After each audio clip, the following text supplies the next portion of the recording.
Queremos transformar, educar para sanar, dar respuestas donde hay miedo y esperanza donde hay silencio, porque detrás de cada consulta hay una historia que merece ser contada.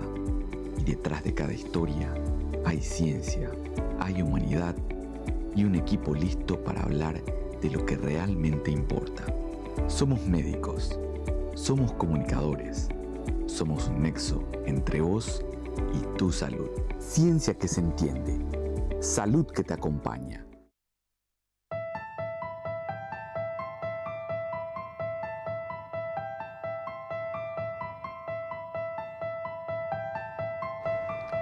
Muy buenas noches, sean todos bienvenidos. Esto es A Tu Salud. Estamos acá escuchando una música un poco tenebrosa. ¿Cómo estás, doctor Juan Barbosa? ¿Qué tal, Andrés? ¿Cómo está? Y muy buenas noches a toda nuestra teleaudiencia que nos ve y nos prefiere siempre. Así mismo, Andrés, contame un poquitito qué es esa música que te pusieron. Y parece que estamos acá recordando Halloween. Entonces saludamos a todas las personas que nos ven detrás de cámara, porque esto es un programa A Tu Salud, señoras y señores, una nueva edición. Estamos cumpliendo un año al aire. Sabemos que es un programa donde actualizamos tus conocimientos en salud, como siempre un lenguaje claro y sencillo, de la mano de especialistas y también de los propios protagonistas que siempre te brindamos tips para ayudar tu bienestar integral. Una edición más, un año al aire. ¿Qué tal, Juan Barbosa, la noche de Halloween, las fiestas y demás? Bien, bien, súper bien. Pero aparte del festejo de Halloween, Andrés, quiero recordarle a la gente que estamos en la recta final de nuestro sorteo y tienen que participar para poder llevarse todos los fabulosos premios que tenemos. ¿Puedes comentar un poquitito, Andrés, de vuelta cómo era la temática para participar? Sí, tienen que seguirnos en la página de Instagram en @atusalud.paraguay, comentar qué tema querés que hablemos acá en el programa y ya estarás participando de todos los premios, los fabulosos premios que tenemos. Bueno, recordar que este programa es presentado por Gadavid, la revolución en nutrición, y por supuesto lo mejor es de Kinfa, laboratorios éticos que lanzan una campaña de concientización sobre la obesidad como una verdadera enfermedad y por sobre todo crónica. La obesidad es un desafío tratable, tu esfuerzo tiene un nuevo aliado y ese aliado es Éticos.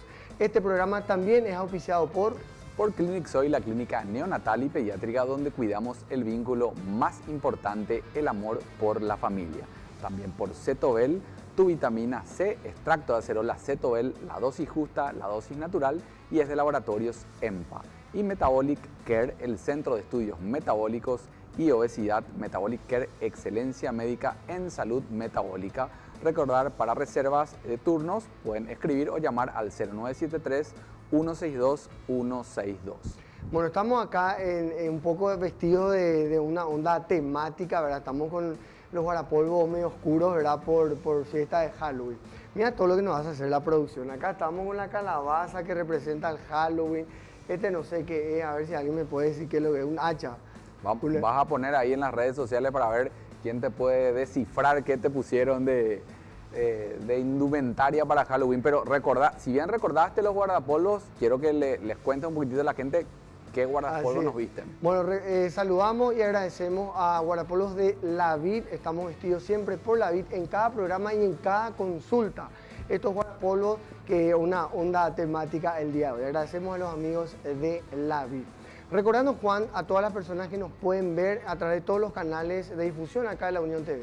Bueno, a todos los que nos están viendo agradecemos de vuelta, a los que nos ven por Flow, Canal 17, por Tío, Canal 23 y por IPTV Copaco, Canal 28. También, como siempre, pueden vernos a través de la web www.uniontv.com.pi y también en YouTube.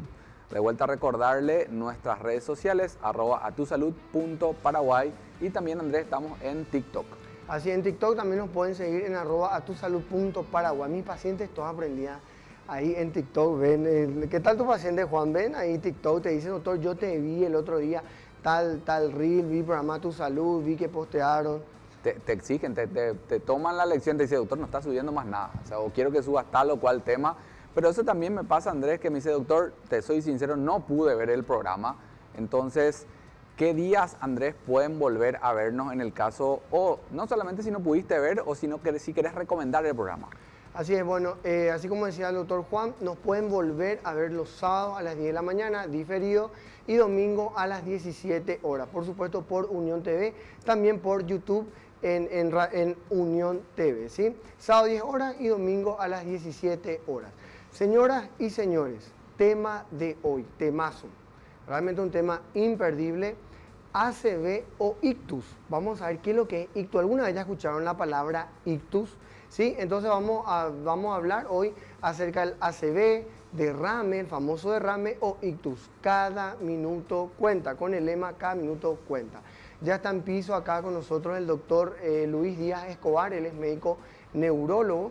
Ya está acá para el segmento principal del programa. Vamos a responder varias dudas, preguntas que tenemos acerca del famoso derrame ACV ictus. Cada minuto cuenta, ¿sí? Bueno, antes de pasar al calendario, Juan, recordarle a toda la gente que, volvemos a decir, de que estén para los obsequios prestos. Nos pueden seguir en @tusalud.paraguay, arroben, ¿sí?, a un amigo también y pongan el tema principal. Vamos a estar leyendo un poco, Juan, los temas. Mira, los temas que dijeron en las redes sociales. Sueño y salud hormonal. ¿Cómo ves este tema, Juan? ¿Qué tal? Si bien hablamos ya, a veces tuvimos segmentos de muchos de los temas que nos están pidiendo, pero es súper interesante que nos vuelvan a pedir estos temas. Incluso podemos ampliarlos o traer algunos especialistas para poder hablar más sobre ello. Me parece un tema genial. Sí, te leo otros temas. Por ejemplo, dice acá obesidad y menopausia, cirugía bariátrica, creo que todavía no tocamos en un año de programación. Pie diabético también nos pide, fíjense. También perimenopausia, hipertensión gestacional, dicen. Bueno, realmente preeclampsia, eclampsia, vamos a estar aclarando. Después nutrición deportiva, ya dije diabetes vamos a estar hablando probablemente en noviembre, que recordamos el Día Mundial de la Diabetes, el 14 de noviembre. ACV en mujeres también un tema, vamos a tocar un poquito de ese tema. Yo creo que vamos a aprovechar, y ACV en mujeres vamos a ver si le acercamos algunas preguntitas al doctor que vino. Y entonces todas las preguntas que nos hagan en redes sociales vamos a poder acercarle también al doctor para poder hacerlas hoy. Andrés, también... Acá tu tema, Juan, mira, dice cirugía de la vesícula. Sí. De la vesícula biliar, cirugía. Tuvimos muchos de estos temas, tuvimos incluso invitados, le teníamos, recordar al doctor Miguel Ferreira, es cirujano hepatobilio pancreático, ya hablamos de piedra en la vesícula, pero nos quedamos cortos realmente con muchos de estos temas, Andrés, y estaría muy bueno poder ampliar en ciertas cosas. Atendete otro tema, o vos tenés otro tema. Yo tengo el tema que quiero, a ver qué vos opinás, que es alergias. Alergia, un tema, tuvimos alergia alimentaria con la doctora, la pediatra, que estuvo con nosotros. Estuvimos hablando de alergia alimentaria, tocó un poco de intolerancia y demás, ¿verdad? Tenemos otro tema, dice corazón, infarto, dice nutrición infantil, neurología sobre la crianza. Bueno, agradecemos a toda la gente que se prestó y que está lanzando acá sus temas que quieren que toquemos. Algunos temas ya hemos tocado, pero bueno, podemos dar otro énfasis, así que la producción ya está ahí anotando todos los temas que bueno, próximamente ya estaremos tocando en este programa, señoras y señores, A Tu Salud. Juan, ¿qué fechas claves tenemos en estos días? ¿Qué estuvimos recordando? Bueno, vamos a empezar a hablar un poquitito de vuelta de todo lo que es nuestro calendario en salud, como siempre lo hacemos. Esta semana tuvimos varias fechas importantes. El día de ayer, 29, recordamos el Día Mundial de la Psoriasis. Y para esto, como siempre, te traemos los mejores profesionales para que podamos aprender de ellos, y vamos a tener un contacto telefónico en breve justamente con una dermatóloga. No vamos a decir todavía el nombre, Andrés, o ya vamos a ir adelantando un poquitito del nombre. Bueno, mientras producción prepara el contacto, te cuento también que estuvimos recordando el Día Mundial de la Prevención del ACV o ictus, ¿verdad? Código ictus, ¿verdad? Como también le conocemos acá en Paraguay. Es por eso que el doctor Díaz Escobar está con nosotros en piso para responder a varias preguntas. Producción me avisa porque vamos a estar en contacto telefónico con la doctora Romina Contreras. Ella es actual presidente de la Sociedad Paraguaya de Dermatología. Ya ahí nos va a avisar producción. Bueno, Juan, comentanos que otros días estuvimos recordando, aparte de Halloween. Están ahí todo el mundo presto por Halloween ahí. Bueno, señoras y señores, no está de más decirles que se cuiden, no tomen tanto alcohol, tengan los recaudos necesarios y eso. Bueno, producción me avisa, está la doctora entonces ya Romina Contreras. Doctora, ¿cómo estás? Buenas noches, te saluda el doctor Andrés Jiménez y el doctor Juan Barbosa del programa A Tu Salud. ¿Cómo estás, doctora? Muy bien, muchas gracias por la invitación, doctor Andrés, doctor Juan. Un placer estar compartiendo con ustedes este espacio.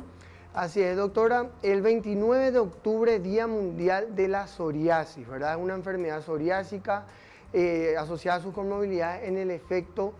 Decime, doctora, ¿cómo podríamos de forma sencilla para toda la gente que nos está viendo y también escuchando el programa, cómo podemos saber qué es realmente la psoriasis?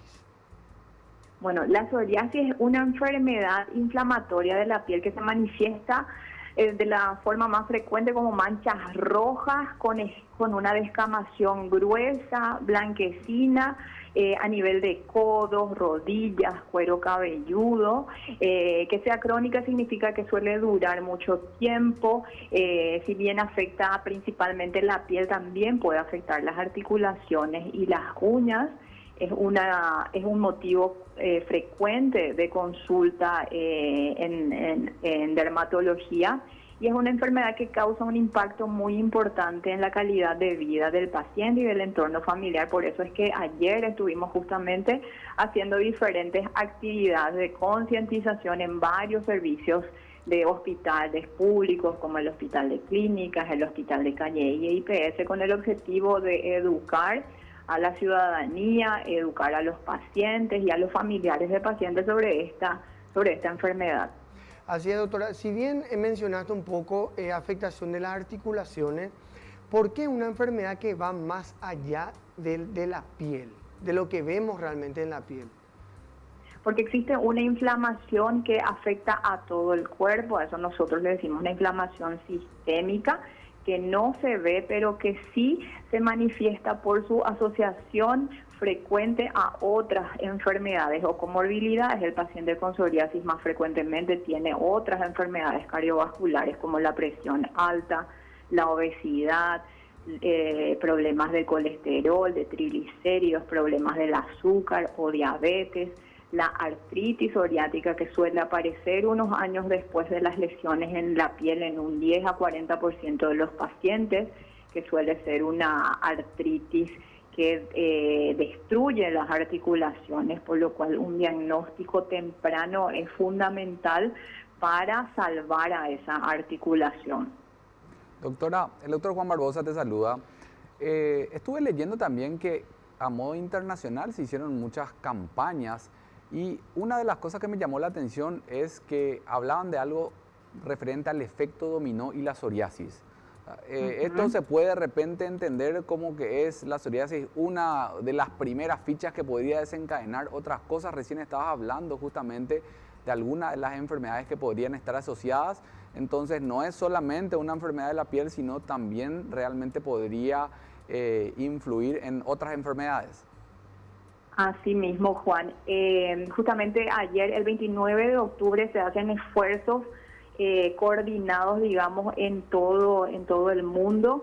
En Paraguay estamos haciendo esta actividad desde hace 4 años, y si el efecto dominó se debe a que, por ejemplo, una comorbilidad, o sea, una artritis psoriática tiene un impacto importante y posteriormente se suma otra comorbilidad, y tratando temprano, que es el objetivo, es diagnosticar temprano y de manera adecuada para evitar todas esas comorbilidades o enfermedades que van apareciendo a lo largo de los años.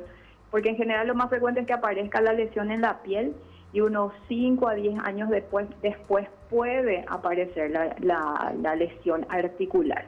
Pero si nosotros tratamos de forma temprana la psoriasis en la piel de manera, digamos, intensiva, podemos evitar esa progresión a artritis. Entonces, y por ejemplo, y también las otras comorbilidades de salud mental.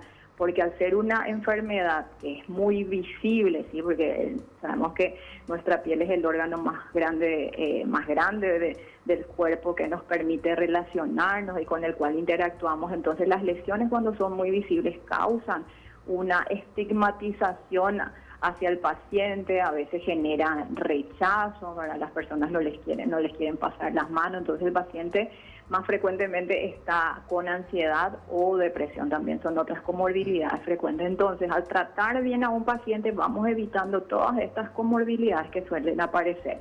Y así también cuando tenemos un paciente que viene con psoriasis y tiene la parte metabólica, digamos, porque es frecuente el síndrome metabólico, que es la combinación todas juntas, digamos, todos juntos de estos factores de riesgo.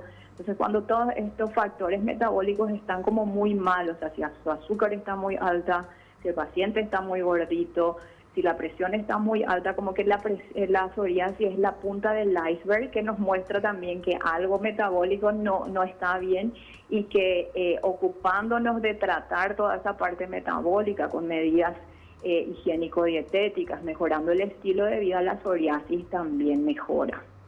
Ya, doctora, si bien hablabas de que es una enfermedad que afecta a la piel, que es el órgano más grande, pues, ¿cuál es la zona más frecuente de la piel que afecta? Y en general la forma más frecuente es la psoriasis en placa, que tiene afectación de codos, rodillas, la parte de las piernas, el cuero cabelludo y la espalda baja. Esa es la forma más frecuente de psoriasis, pero después hay muchísimas formas de presentación. Hay psoriasis que solamente aparecen en el cuero cabelludo, así con un enrojecimiento importante del cuero cabelludo y una descamación, una caspa gruesa, que impide que las personas usen remeras oscuras o trajes.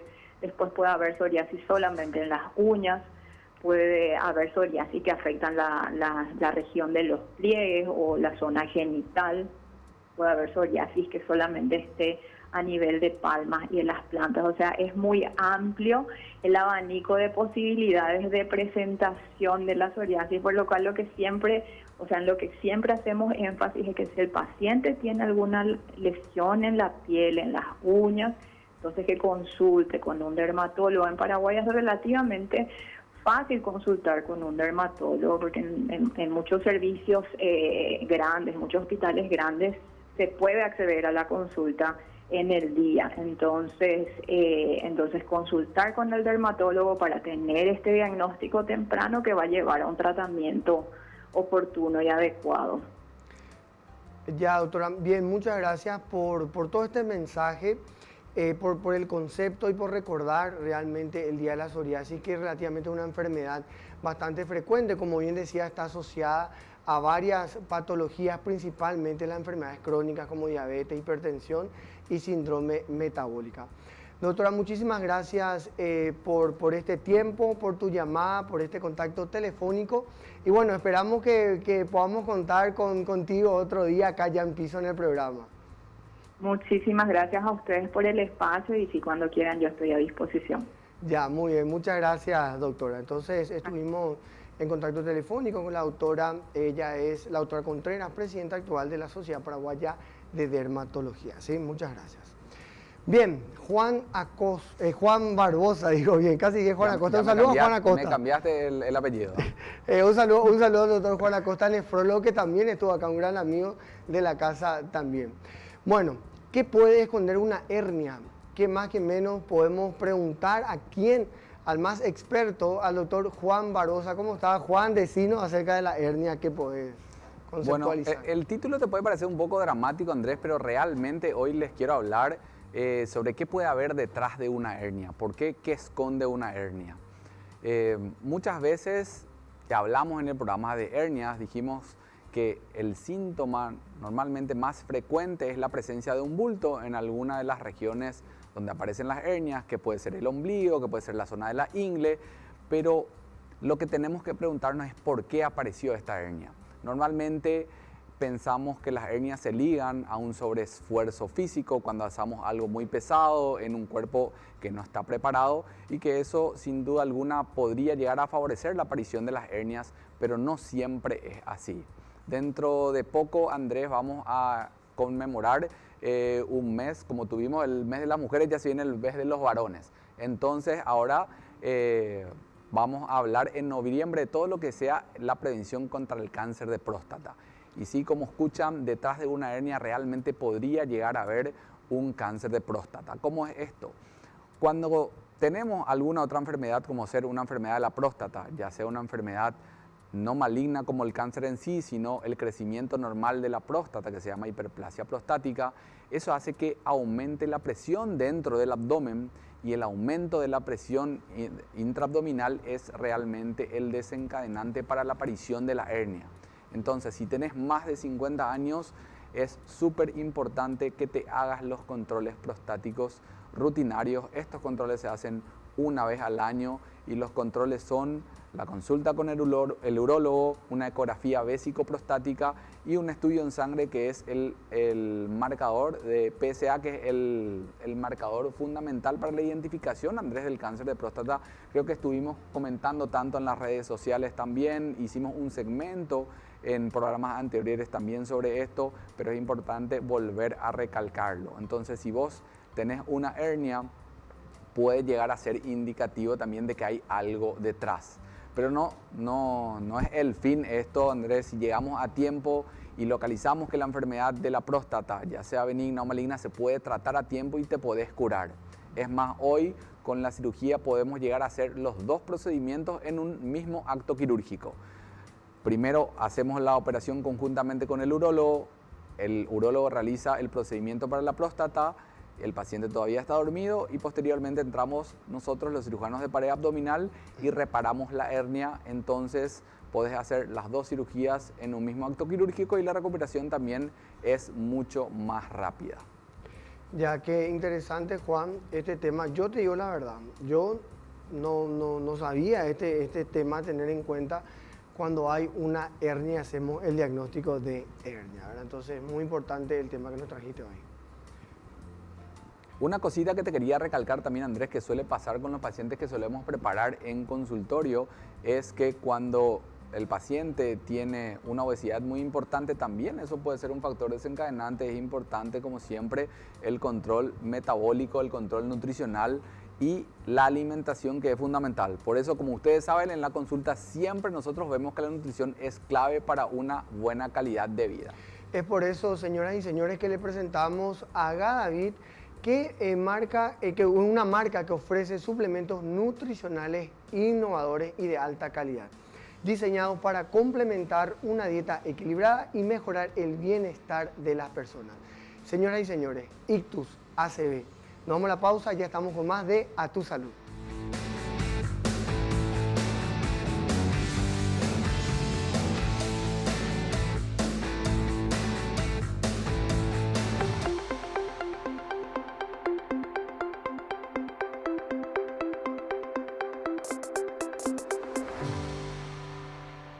Gadal Nutrition. Productos para una mejor calidad de vida. Gadavit Nutrition. Contiene 18 gramos de proteína líquida de colágeno hidrolizado. Gadavit DBT. Suplemento multivitamínico. Especializado para brindar nutrición clínica a pacientes diabéticos. Gadavit REN. Suplemento multivitamínico en forma líquida. Con 12 micronutrientes. Gadavit Liquid Fiber. Contiene 15 gramos de fibra líquida soluble. Fermentable más prebióticos. ProRibon. Es un suplemento nutricional que contiene 4 gramos de colágeno hidrolizado. Tipo 2. Gadavit Protein. 26 gramos. Un suplemento nutricional formulado con 26 gramos de proteína líquida. En el corazón del cuidado infantil nace un espacio pensado para el bienestar de tus hijos. En nuestra clínica acompañamos cada etapa con calidez y excelencia profesional. Estimulación temprana para potenciar su desarrollo desde los primeros meses. Y consultas pediátricas personalizadas para crecer sanos y felices. Ecografía pediátrica y neonatal con tecnología de última generación. Porque tu tranquilidad también es nuestra. Clinic Zoid, donde comienza una infancia saludable. 0971-816-333. Levantarse todos los días con una meta y un plan perfectamente pensado. Porque hay un camino que transitar y hoy no será el día en que desistas. Sabemos de tu esfuerzo, pero también sabemos que hay desafíos que no dependen solo de la voluntad. La obesidad es un desafío tratable.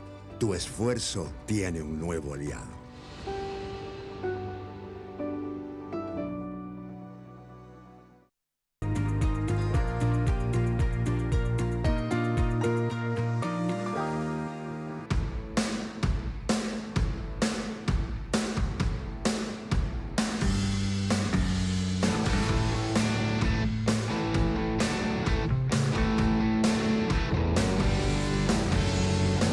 Bueno, ya estamos de vuelta acá en A Tu Salud y yo voy a tomarme mi tiempo para preparar como siempre mi Cetobel, la vitamina C, extracto de acerola, para tener la dosis justa de vitamina C.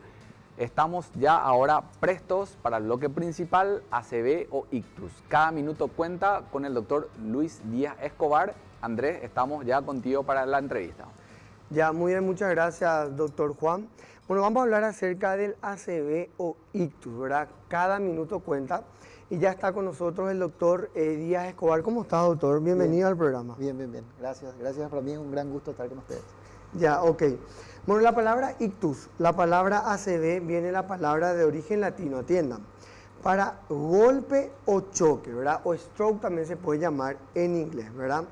Bueno, estuvimos celebrando, recordando el día del ACV o ataque cerebrovascular también, lo conocemos, un enemigo que llega sin aviso, ¿sí? Pero voy a leer un poco la estadística que nos preparó producción. En Paraguay, atiendan bien, en Paraguay es la primera causa de discapacidad en adultos. Pero, señoras y señores, hay buenas noticias porque hasta un 90% de estos ataques ACV o derrame pueden prevenirse si los factores de riesgo son controlados. El doctor nos va a hablar también acerca de los factores de riesgo. ¿Quiénes son las personas que de repente podrían en algún momento tener un derrame y por sobre todo cómo prevenir? Es por eso que dedicamos este programa y este segmento principal al ACV. Bueno, el doctor Luis Escobar, él es especialista en neurología clínica. Él nos va a estar explicando acerca del ACV. Una vez más, doctor, bienvenido y gracias por aceptar la invitación. Muchísimas gracias, para mí es un gran gusto estar con ustedes. Bien, yo sé que la gente está ahí prendida, está presta, quiere saber qué significa ACV, qué es stroke en inglés. A la gente también conoce como ataque, también conoce como el famoso derrame. ¿Cómo podemos explicarle a la gente en términos sencillos qué es esto? Bueno, el accidente cerebrovascular, así como dice el nombre, es un accidente, ¿verdad? Es una patología neurológica vascular de instalación brusca. Justamente por eso ictus, choque, ¿verdad? O stroke, golpe, ¿verdad? Es una patología que se manifiesta en forma muy brusca, sin aviso. Es una enfermedad vascular neurológica catastrófica y ocurre porque hay una rotura o una oclusión de un vaso sanguíneo en el cerebro, la circulación cerebral. Cuando es una rotura se llama accidente cerebrovascular hemorrágico y cuando un vaso se ocluye se llama accidente cerebrovascular isquémico, ¿verdad? Más o menos en una proporción entre 70% para los isquémicos y un 30% para los hemorrágicos, ¿verdad? Bueno, en principio, cuando hablamos de ictus, hablamos de ambas formas de presentación, pero hacemos mucho énfasis en uno de los más frecuentes, que es el ictus isquémico, ¿verdad? Que en principio tiene un tratamiento muy específico y bueno, podemos administrar ciertos tratamientos para modificar el pronóstico que tienen estos pacientes. Bien, entonces nos hablabas de que hay dos tipos, ¿verdad? Está el ACV hemorrágico, el derrame, bueno, y también está el ACV isquémico, que es cuando un vaso se tapona, digamos, ¿verdad? Como que se obstruye y un segmento o parte del cerebro queda sin nutrición, ¿verdad? Queda sin sangre y esto después genera consecuencias, inclusive algunos síntomas. También el doctor nos estaba hablando de que el ACV isquémico es el más frecuente. Estamos hablando de 70% isquémico y 30% para el ACV hemorrágico, ¿verdad? Bueno, también hay un término que me dicen muchos mis pacientes, doctor, hoja veré, me dio, parece, como que un derrame transitorio, más o menos a media red. O sea, ¿cómo suele escuchar ese término? Exactamente, el famoso media res.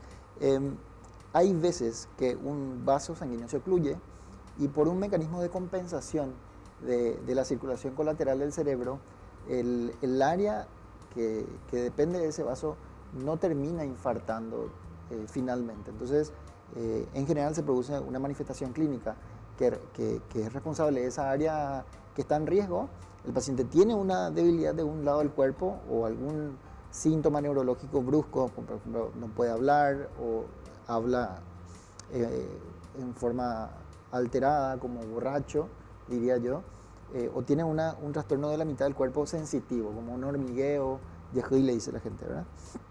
Entonces, eso dura en general entre 5 minutos, un poco más, y se recupera totalmente, ¿verdad?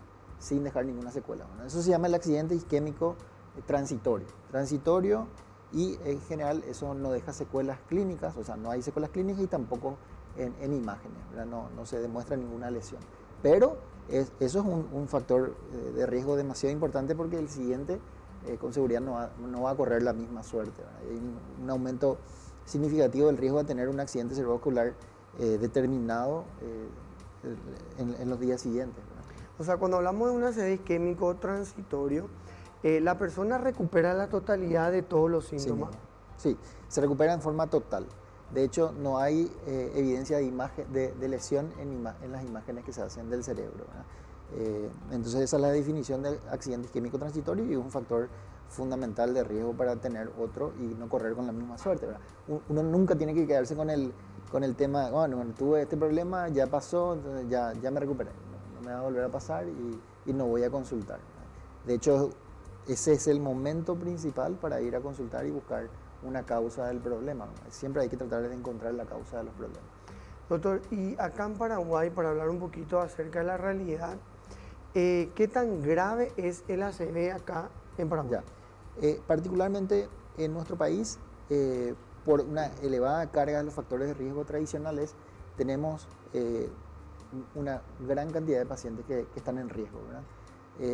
Alrededor, en el año tenemos más o menos entre 8.000 a 9.000 pacientes que sufren una ACV. Para nuestro sistema de salud eso es una carga importante. Es un problema de salud pública muy importante. Por lo tanto, se trata de encarar este problema desde el punto de vista de la prevención, que siempre es lo más importante, pero cuando el paciente ya sufre un problema de estos, se organizan los sistemas de tratamiento para poder ayudar a estos pacientes. En general, un paciente que está teniendo un cuadro neurológico de inicio brusco, una debilidad de un lado del cuerpo, no puede hablar, tiene un trastorno sensitivo de un lado del cuerpo, un vértigo, un mareo con náuseas, vómitos, con una crisis hipertensiva, una elevación de la presión muy importante, el paciente debe acudir en forma inmediata a un servicio hospitalario, ¿verdad? En donde el médico que lo recibe tiene que tener la capacidad de tratar de definir qué le pasa al paciente, ¿verdad? Y a partir de ahí activar los mecanismos para que se lo pueda tratar correctamente al paciente y así disminuir las secuelas. En ese contexto, los pacientes tienen una ventana de tiempo en donde se pueden administrar los tratamientos específicos. Por supuesto, el paradigma principal en este tema es el tiempo del cerebro, ¿verdad? Mientras más rápido se actúa, mejor. Pero en general, las ventanas de tiempo en los casos de ACV isquémico con oclusión de un vaso son de 4 horas y media para la administración de un fármaco que intente romper el coágulo que se ha formado en el cerebro. El coágulo que taponó ahí el vaso y que está produciendo síntomas, ¿verdad? Doctor, el término parálisis facial. Sí, el término parálisis facial evoca a la debilidad de un lado de la cara, ¿verdad? Se clasifican dos grandes grupos, la parálisis facial central o la parálisis facial periférica. Un paciente con parálisis facial puede estar sufriendo una ACV y la diferenciación no es tan simple, depende del examen neurológico que haga cada uno, ¿verdad? Porque un ACV isquémico puede manifestarse solamente con parálisis facial de características centrales y eso parece leve, pero en realidad el paciente está sufriendo una enfermedad grave. Eso puede ser el inicio de algo que luego, si no diagnostica, puede llegar a ser peor. ¿Por qué nosotros tratamos de diagnosticar la causa? Si bien decimos que el paciente está teniendo un accidente cerebrovascular, nosotros queremos diagnosticar por qué. Entiendo que los pacientes tienen hipertensión, diabetes, obesidad, trastornos del colesterol, trastornos del sueño, como la apnea del sueño, que son factores de riesgo para la producción de un accidente cerebrovascular. Pero tenemos que determinar el mecanismo causal directo de esa lesión. Muchas veces se puede, bueno, y cuando no se puede, uno tiene que tener ciertos estudios para completar, digamos, el mecanismo causal, ¿verdad? Por ejemplo, un paciente que ha fumado toda la vida, es hipertenso, es diabético y tiene unas placas de colesterol en el cuello. Que eso se ve por ecografía. Claro, que eso se ve por ecografía, que tiene una estrechez importante. El paciente hace una ACV, se interna, se le hace un tratamiento, se le dan las medicaciones adecuadas para el caso, pero se lo manda de alta sin haber detectado ese problema, que de repente el medicamento solo no va a solucionar el problema a largo plazo. O sea que la probabilidad de una recurrencia, inclusive una recurrencia precoz, es alta. Entonces, siempre tratar de determinar el mecanismo causal. ¿Dónde está la estrechez? ¿Dónde está la estenosis? Decimos, si es arriba en el cerebro, si es en el cuello, si el paciente tiene una condición cardíaca que produce un aumento de riesgo de que se manden coágulos al cerebro, o si el paciente es joven. En nuestro país tenemos una prevalencia alta de accidentes cerebrovasculares en pacientes jóvenes, menos de 55 años, y si bien esos pacientes tienen una carga de hipertensión, obesidad y diabetes y factores de riesgo alta, en ese subgrupo, sobre todo en mujeres, pueden tener algunos problemas especiales de la coagulación de la sangre, y eso finalmente ser la causa de la ACV. Y ojo, al determinar la causa, siempre considerar que cada causa tiene un tratamiento específico. Ya, el doctor Juan tiene una pregunta también para vos, doctor. ¿Qué tal, doctor? ¿Cómo estás? La verdad que espectacular todo lo que nos estás explicando, pero el punto que tocaste de identificar la causa me parece crucial. Pero la persona que nos está viendo ahora piensa, o sea, que yo estoy en la casa y puedo tener una ACV, o hay algún factor de riesgo que hay que tener en cuenta para decir, bueno, yo soy, o tengo que empezar a cuidarme, o es más probable que yo o alguna persona que conozca tenga este tipo de eventos. Si pudiéramos englobar a los factores de riesgo, ¿cuáles serían los principales a tener en cuenta para justamente, ya sea isquémico o hemorrágico, poder prevenir esto? Ok, bueno, y justamente englobado a lo que es nuestro país, ¿verdad? La hipertensión arterial es un factor de riesgo fundamental. Eso están en riesgo. Los pacientes con obesidad, alteraciones en el colesterol, pacientes tabaquistas están en riesgo. Hay un grupo de pacientes obesos que desarrollan problemas del sueño, que se llaman síndrome de apnea obstructiva del sueño, que aumenta significativamente el riesgo de tener una ACV. El consumo crónico de alcohol es un factor de riesgo y el sedentarismo. Después, esos son factores de riesgo, digamos, modificables, ¿verdad? Porque también existen los factores de riesgo no modificables y eso está en relación con la edad, el sexo, ser varón, tener más de 65 años y bueno, la raza, ¿verdad? La hispánica tiene un poco más de riesgo en general de tener una ACV, ¿no? Pero esos son factores no modificables, ¿no? En cuanto a los factores que está citando, evidentemente una de las cosas que nos pasa mucho en la consulta, yo creo que a todos los médicos, es decirte, tenés que ir a caminar, tenés que dejar de comer. Esto es muy fácil en los papeles, pero realmente cambiar los hábitos es probablemente una de las cosas más difíciles para los pacientes y para nosotros mismos también, ¿verdad? Entonces, aprender a reeducar al paciente va a ser fundamental en todo este proceso, pero solamente están implicados factores externos, o podría también, en nuestro país, por ejemplo, que hace mucho calor, tener algún factor, las altas temperaturas también ligadas como factor de riesgo. Sí, hay artículos que han demostrado que el accidente cerebrovascular es un poco más frecuente en temporadas de calor, ¿verdad? En principio, en nuestro país, con la alta prevalencia de hipertensión y digamos, estás afuera en la calle, 40 grados de calor, 41 grados de calor, evidentemente va a tener un impacto en el control o no de la hipertensión de ese paciente, ¿verdad? Y sobre todo en crisis, porque de repente el paciente maneja 14, 8 de la presión todo el tiempo y de repente se le descontrola y hacen un pico de 180, 200, ¿verdad? Evidentemente va a haber un problema. Una arteria se va a romper en el cerebro, ¿verdad? Entonces son factores que de repente no podemos controlar, pero ocurren, ¿verdad? También la exposición al frío es un riesgo para tener formas específicas disregulación del control vasomotor de la circulación cerebral. De todas formas, esos casos son más raros, ¿verdad? En forma más importante, el paciente debe controlar los factores de riesgo clásicos, ¿verdad? Ya, doctor, si mencionaba recién de que también vemos ACV en personas jóvenes, ¿a qué se debe esto?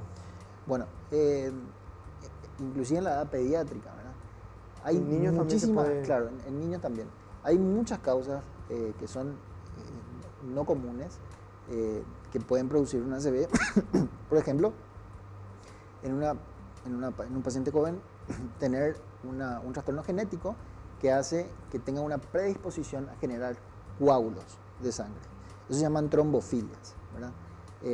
Y generalmente esas condiciones están asociadas a otras enfermedades inflamatorias crónicas, por ejemplo en mujeres el lupus, ¿verdad? Esas enfermedades aparecen la manifestación neurológica puede ser la primera manifestación de una enfermedad inflamatoria crónica. Ahora, los pacientes pueden tener una debilidad específica de la pared de un vaso sanguíneo y generar disecciones, por ejemplo, de la pared de un vaso sanguíneo, una disección carótida que genera una ACV catastrófica, ¿verdad? Otras enfermedades raras son enfermedades inflamatorias de la pared de los vasos sanguíneos que se llaman, por ejemplo, vasculitis, que generan lesiones isquémicas o hemorrágicas en el cerebro que se manifiestan como la clínica de una ACV, ¿verdad? Pero son enfermedades ya un poco más raras.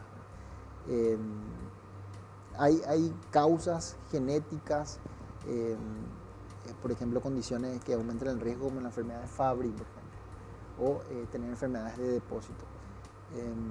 Sí, el proceso diagnóstico es complejo, por eso siempre digo yo, tratar de estudiar las causas más frecuentes y luego, si uno no encuentra las causas más frecuentes, ir por frecuencia tratando de descartar causas más raras. Y si de última no hay causa, si uno estudió todo, inclusive la parte genética, no hay ninguna causa, eso se llama infarto de causa no determinada, que es una entidad clínica que tiene un tratamiento específico también. Espectacular, muchas gracias, doctor, por responder a todas estas preguntas. Pero vamos a la pausa y ya estamos con más de A Tu Salud respondiendo a varias preguntas y dudas que tengo, doctor, para vos. Nos vamos a la pausa y ya estamos con más de A Tu Salud.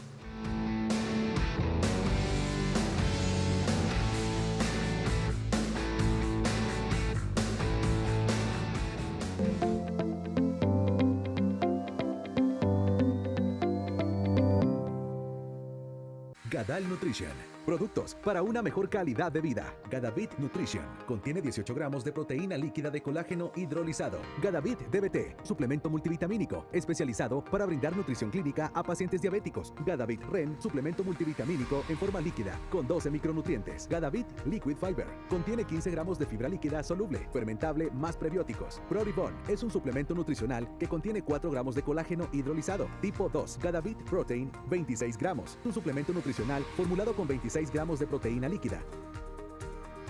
Sabemos que vivir con diabetes o enfrentar el reto del sobrepeso no es fácil, pero no tenés que hacerlo solo. El doctor Federico Fariña y el doctor Andrés Jiménez te ofrecen un enfoque personalizado para el control de la diabetes, el manejo del peso, alteraciones del metabolismo, combinando nutrición, actividad física y los últimos avances médicos, porque tu salud metabólica es clave para una vida plena y activa. Te ayudamos a recuperar el control de tu bienestar. Consultorio metabólico de diabetes y obesidad. Tu salud, nuestra misión. Teléfonos 0973-162-162. Levantarse todos los días con una meta y un plan perfectamente pensado. Porque hay un camino que transitar y hoy no será el día en que desistas. Sabemos de tu esfuerzo, pero también sabemos que hay desafíos que no dependen solo de la voluntad. La obesidad es un desafío tratable. Tu esfuerzo tiene un nuevo aliado.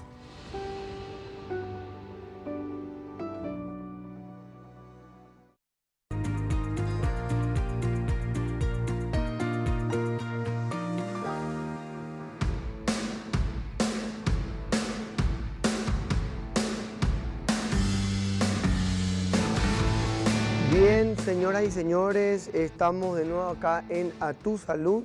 Recordar nuestras páginas que nos pueden seguir tanto en TikTok como Instagram, @atusalud.paraguay en Instagram y en TikTok.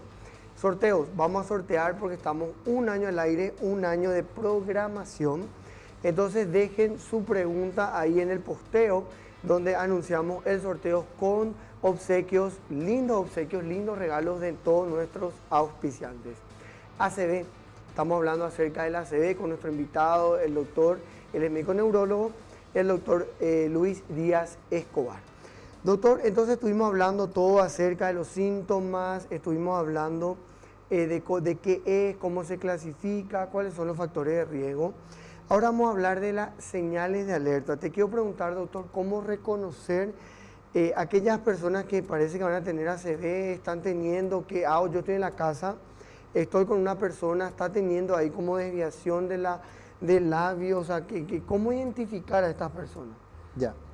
Bueno, y esto es lo que tiene que llegar a la población en general, ¿verdad? El paciente que va a tener un ACV se utiliza el acrónimo FAST, que resume en inglés, ¿verdad? Lo que es un cuadro de inicio brusco de una debilidad de la cara, o sea, le pedís al paciente que sonría y uno nota que los surcos de un lado de la cara están borrados, ¿verdad? Entonces la boca se desvía al lado contralateral, ¿verdad? No puede hablar bien, habla como borracho o definitivamente no puede hablar. Le pedís al paciente que levante las manos, que levante las manos y o no puede levantar o puede aguantar un ratito nomás y va cayendo la mano enseguida, ¿verdad? Y actúe rápido, ¿verdad? Cuando uno nota alguno de esos síntomas, uno tiene que actuar rápido, llevarlo urgentemente a un centro hospitalario, ¿verdad? Igual hay muchos síntomas que aparecen que no están dentro de esa escala. Lo que yo le diría a la población es cualquier síntoma neurológico de inicio brusco que aparece, que puede ser sensitivo, motor o general, por ejemplo, el paciente definitivamente, o sea, no se despierta en la mañana, uno se va a verle, ¿por qué no se bajó a desayunar nuestro familiar, ¿verdad? Te vas, le examinas, le tratas de despertar, el paciente parece que está dormido, no es que tiene que dejarlo ahí, no, se va a despertar más tarde, está durmiendo nomás o pasó mal la noche, no, algo está pasando, ¿verdad? Entonces tratar de reconocer eso como una alerta y llevarlo a la urgencia, ¿verdad? Nosotros también eso que el paciente duerme mucho, siempre les educo a los pacientes, a mis pacientes, de que podría tratarse de eso que mencionaba, doctor, pero también podría ser una hipoglucemia, ¿verdad? Pacientes que están con tratamiento con insulina, de repente están dormidos, no se despiertan, y bueno, es una alerta también y pensar en ACV. Doctor, ¿puede explicarnos lo que es el código ictus y cada minuto cuenta? Ok, el código ictus es un sistema que se introduce en Paraguay a partir del 2015 y es una coordinación entre servicios extrahospitalarios y de SEME y una red de hospitales que trabajamos en conjunto, ¿sí? El objetivo principal es justamente administrar un tratamiento de reperfusión para tratar de romper ese coágulo que tienen en la cabeza, en las arterias, los pacientes que están sufriendo un ACV, en la mayor premura posible. Entonces, el sistema extrahospitalario está organizado para el sistema SEME, cuando uno está teniendo así como dijimos, este FAST, ¿verdad? Cuando uno detecta un cuadro compatible con un accidente cerebrovascular, activa el mecanismo de alerta extrahospitalario a través del SEME, ¿verdad? Llama al 141, reporta el caso, o eso sí es en el domicilio, o si el paciente va a un servicio de urgencia que no tiene la capacidad para resolver un ACV agudo, que está definido como el ACV que tiene menos de 4,5 horas de evolución, entonces el médico que está en la urgencia activa el sistema de 141 SEME y bueno, se gestiona un sistema de traslado urgente para que al final el paciente llegue a un sistema hospitalario que tiene la capacidad de resolver y poder hacer primero la imagen y luego el tratamiento. Ya, entonces doctor, recordar un poquito a la teleaudiencia, pueden llamar al 141, 141 es el sistema SEME en donde se activan el sistema. Generalmente activan los médicos de guardia que están en los hospitales del área periférica metropolitana. Doctor, ¿qué pasa si una persona empieza a tener estos síntomas, empezamos a ver, se desvía la cara, se cae? ¿Qué hace o sea, ¿qué hace la persona que está con el paciente? No, ¿Le da aspirina, le da torvastatina, le sacude, le deja ahí? Claro. Primero, no perder la calma. O sea, estar tranquilo es fundamental. El reconocer que el paciente está sufriendo una ACV, ya ganaste el partido, ¿verdad? Entonces puedes activar el mecanismo de código ictus extrahospitalario a través del SEME y a partir de ahí no va a hacer nada más, ¿sí?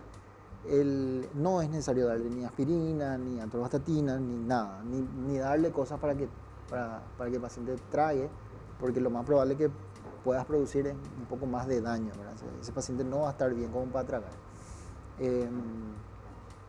Y bueno, el objetivo principal de detectar este cuadro es trasladarlo lo más rápido posible a un servicio hospitalario.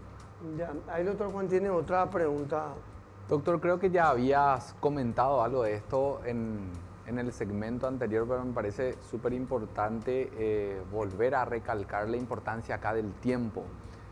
Una vez que reconocemos, hay que desplazar al paciente lo antes posible. Mencionaste algo de una ventana de tiempo, de cuánto tiempo hablamos, y si nos pasamos ya de ese tiempo, ¿ya no hay nada para hacer o tenemos algunas opciones? Bueno, en principio, la ventana temporal para la administración de un fármaco que rompa el coágulo es de 4,5 horas, ¿sí? Por supuesto que nosotros no vamos a esperar esa ventana temporal para administrar ese fármaco. Mientras más rápido, mejor.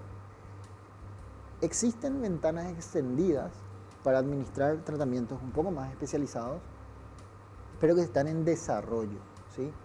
En nuestro país, el acceso a los tratamientos más, digamos, para el tratamiento en ventana extendida, que son tratamientos intervencionistas, todavía están en desarrollo y son un poco más difíciles de administrar, ¿verdad? Pero son sistemas que se están discutiendo, se están tratando de organizar en nuestro país, ¿verdad?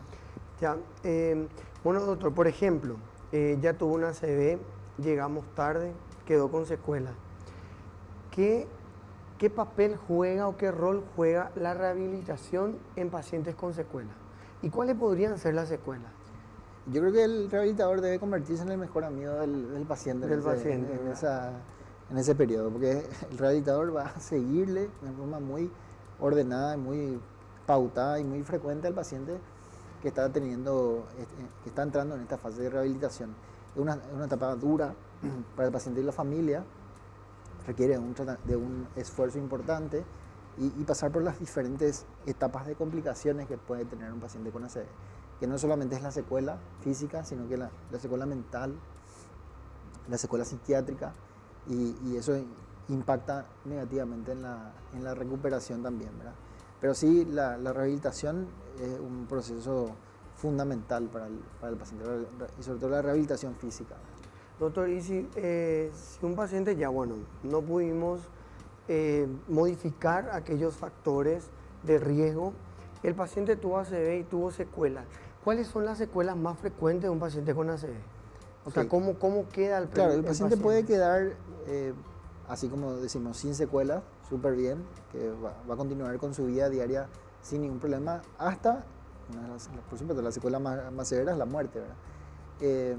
Hasta quedar encamado inclusive, encamado con traqueostomía, gastrostomía, con alimentación, o con un cuidado de terceros 24 horas, 7 días a la semana, ¿verdad? Hasta eso puede llegar de lo grave, ¿verdad?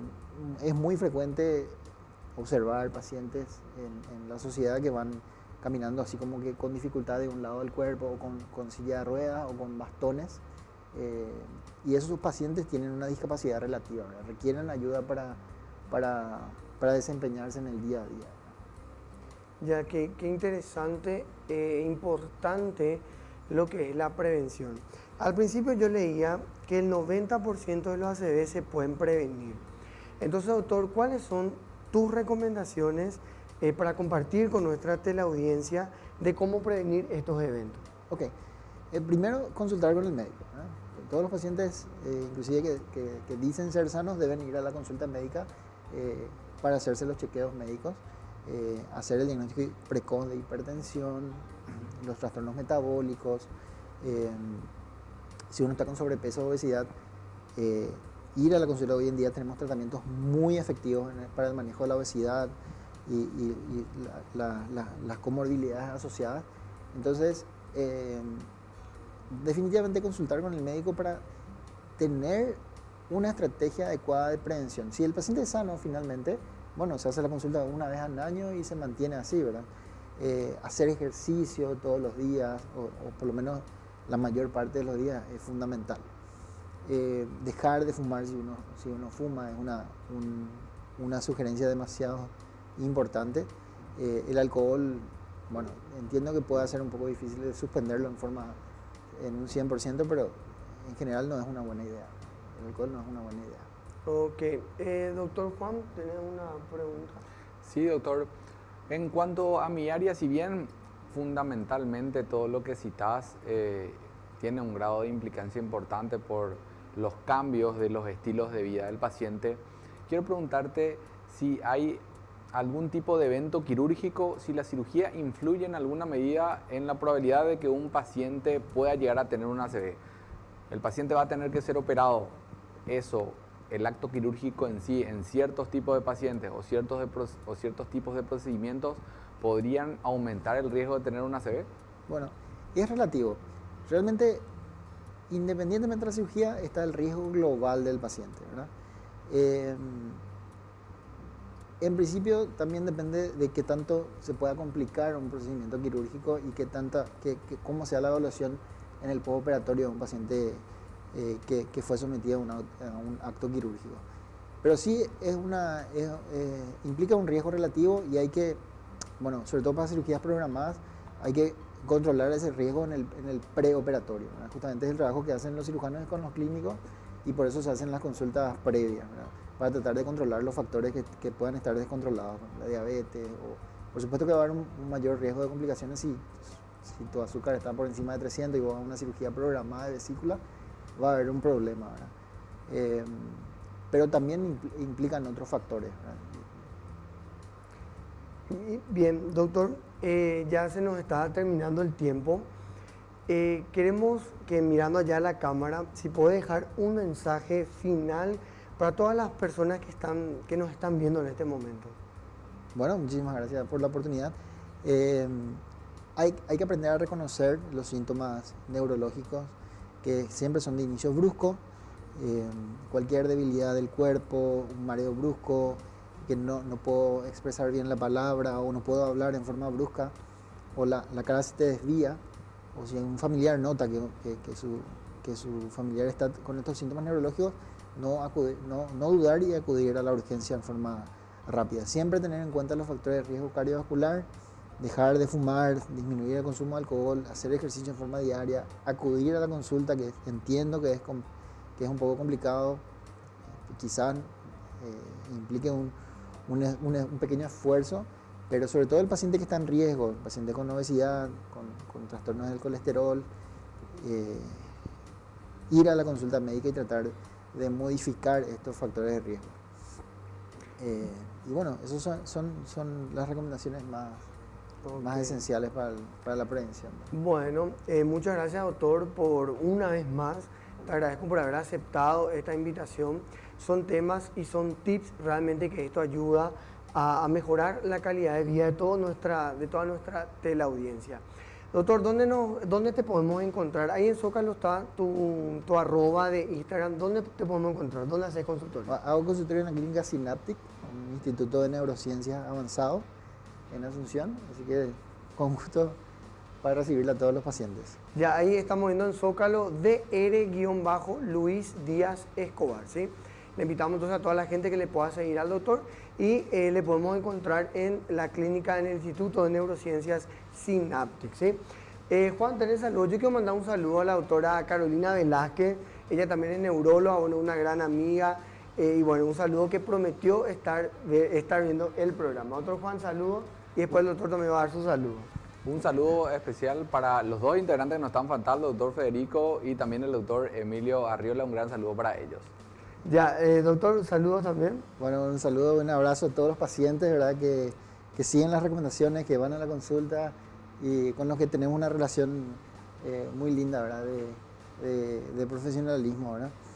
Como siempre, tratar de mejorar la condición de cada persona, ¿verdad?